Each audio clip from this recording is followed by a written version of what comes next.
يانيك فيريرا هو مدرب مش كوتش، والكلام ده اثبته ماتش البنك الاهلي، لان الراجل ده عمل جملة واتنين وتلاتة، لكن ما عندوش الفكرة او عنده الخيال ان هو يختار اللعيبة اللي تناسب خطته. الراجل ده نجح كذا مرة انه يخلي ناصر ماهر يلعب براحته خالص في الناحية دي. فايه اللي بيحصل؟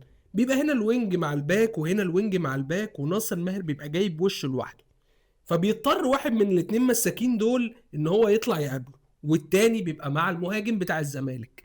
فبيتخلق هنا الفرصة، بيتخلق هنا المساحة دي بيجري فيها فعلا مهاجم الزمالك، ولكن الكرة ما بتروحلوش لان هو المهاجم ابطأ بكتير من ان هو يلحق الكرة.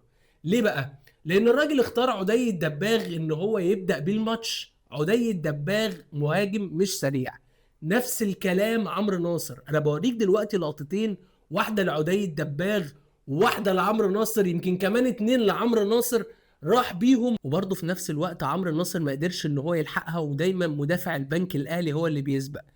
المهاجم الوحيد اللي فيه الامكانيات دي وهو مقعده جنبه على الدكه هو سيف الجزيري. سيف الجزيري ما فيهوش غير سرعه، يعني سيف الجزيري هو المهاجم الوحيد الانسب للخطه دي. ولما سيف الجزيري نزل في اخر 10 دقائق من الماتش وجات له نفس الكوره، عمل منها اخطر فرصه للزمالك اللي ضيعها عمرو ناصر، لان الراجل ده عرف يسبق وعرف يستغل الكوره وهو لوحده، فخلاص عمل كرة عرضيه عمرو ناصر ضيعها. فمن الاخر الراجل ده مدرب كويس جدا، لكنه مش كوتش، وما اعتقدش ان جمهور الزمالك هيصبر عليه لغايه ما يتعلم يعني ايه كاتشانا.